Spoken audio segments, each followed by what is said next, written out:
Hello everyone. Today we will begin the poem Amanda, written by Robin Klein. Sometimes it becomes difficult for the children to keep up with the situation or the condition in which their parents wanted them to be.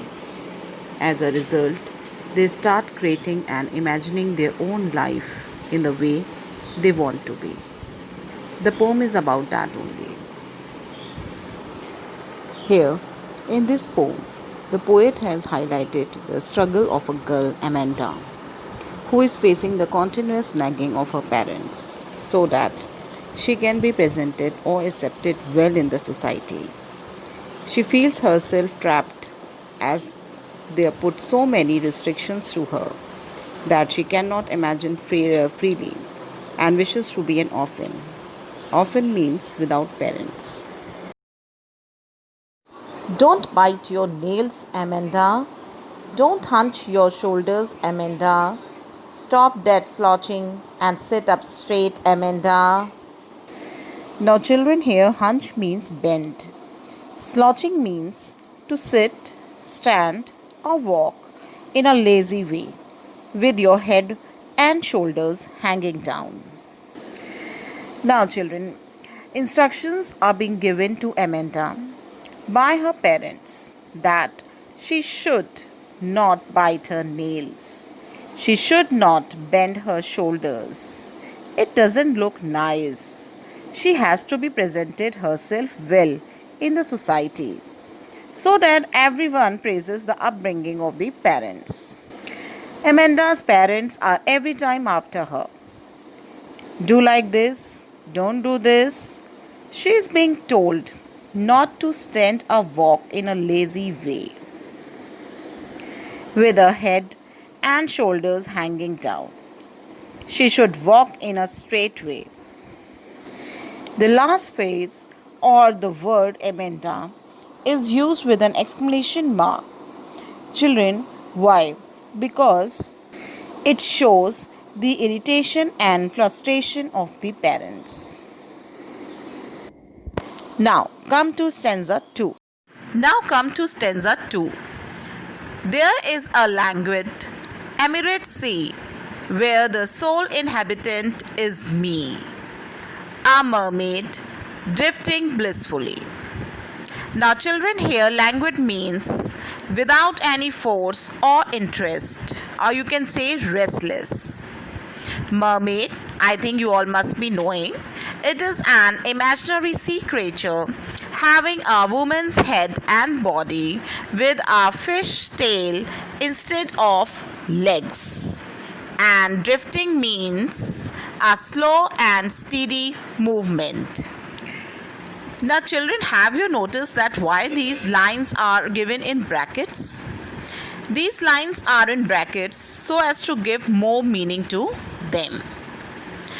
Now, after listening to her parents' instructions, Amanda felt herself trapped and wanted peace and free thoughts.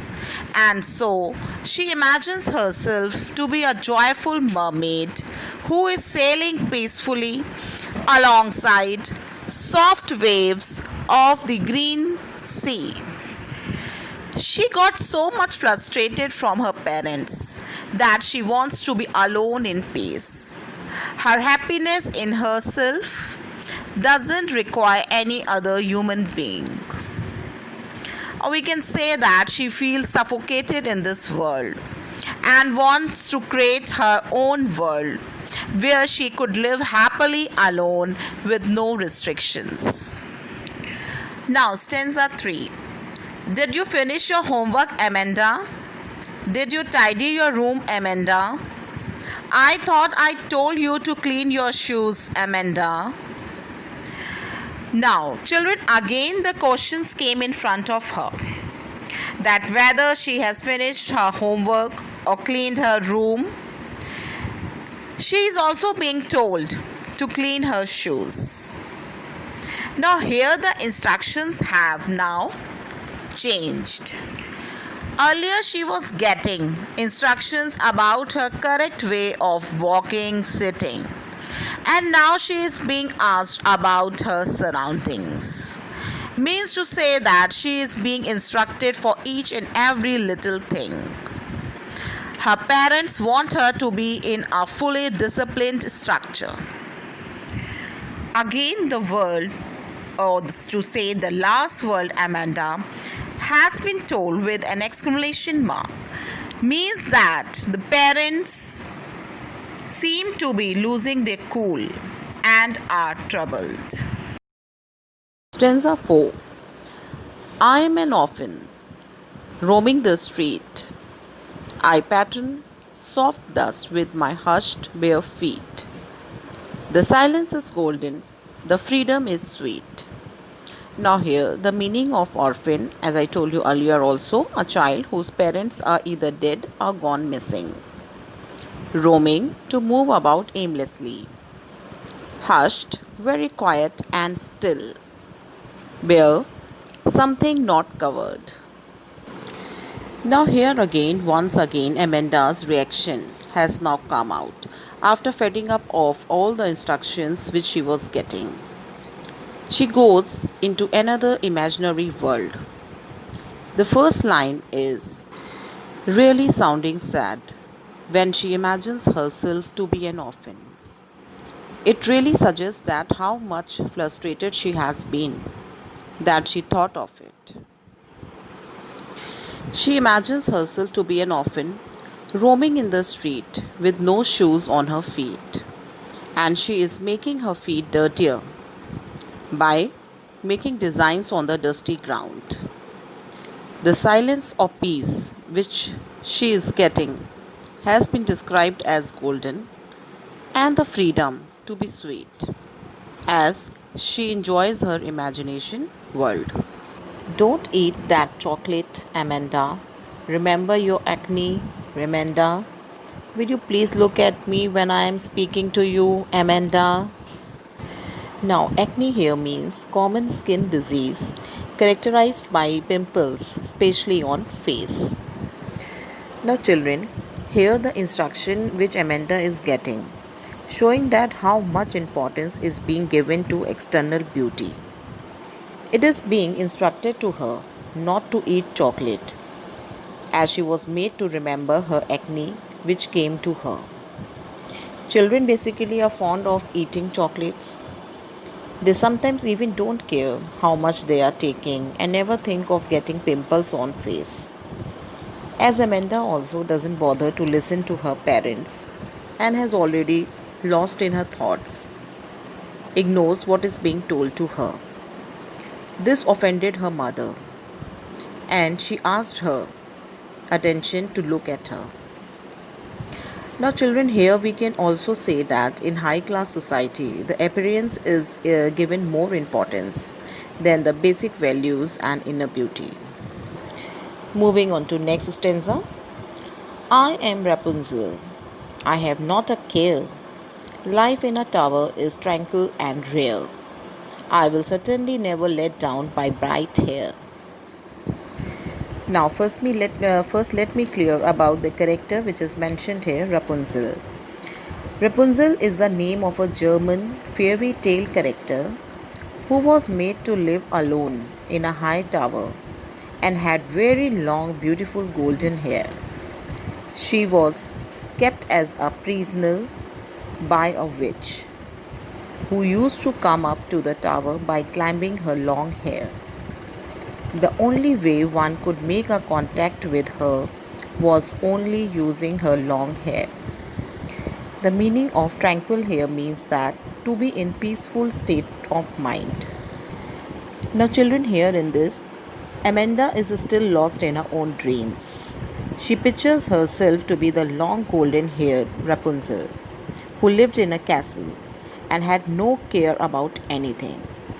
Amanda imagines that the life of Rapunzel must have been very peaceful and fantastic in the tower. But she wishes to avoid the fate that was met out to Rapunzel, as she is unwilling to let her hair down. Amanda doesn't want her peace to be disturbed anyhow. She seeks a life which is away from any other human form.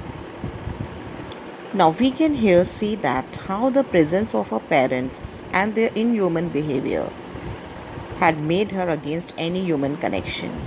She doesn't want to meet anyone, she doesn't want to be with anyone. Hence, she only wanted to live by herself, as the presence of another being in her life would require her to act in a certain way. Amanda wanted to live as a free and happy person. Stop that sulking at once, Amanda. You are always so moody, Amanda. Anyone would think that I nagged at you, Amanda. Now, sulking here means to be angry or upset about something. Nagged means to irritate someone by complaining about his or her attitudes again and again. Now, children, hear this. Parents keep on instructing Amanda, but she is still lost in her dream world. They believe that their child is annoyed with them. That's why not reacting. Now, here, parents are getting worried about their image, that they will be presented as bad in the society, as their child never listens to them, is not attentive, is very moody. They want to prove themselves as responsible parents who manage to balance out what the child wants and what the society expects out of Amanda. However, they have already failed in their efforts. Now, children, we have come to the end of the poem, hoping that you all have understood it. Now, I want to share one key point in the poem. Every child is special in itself, and it requires a great deal of patience and love to make them understand this. Parents should give proper space to children as they learn through experiences as well. Children do tend to learn certain bad habits. To undo that requires great level of understanding and right approach. But one cannot teach one's child everything in one day and expect him or her to behave properly henceforth. Continuous instructions and correcting all the time leave a very negative impact on a child's personality. Parents need to understand that their child also requires freedom and his or her own space. If no space is given, child will develop one or the other complex which may hamper his or her normal growth. Therefore, proper balance should be maintained. Thank you. Now, our next segment is poetic devices. First of all, alliteration. Alliteration is the repetition of initial consonant sound in the same line. Now, see stanza 3. I thought I told you to clean your shoes. Okay, now here T, thought, told. This is alliteration. Then come to stanza 7. Stop that slouching and sit up straight. S, 4 times S. Now we will come to the next one is allusion. Allusion is a reference to statement, person, place, etc. from history, religion, literature or any other field. Here, mermaid and Rapunzel. These two characters have been taken from the history of literature. Next one is metaphor. Metaphor is a device which compares two things or qualities which are unlike. Now, first one is often, then is languid, emirate sea, then silence is golden, and freedom is sweet.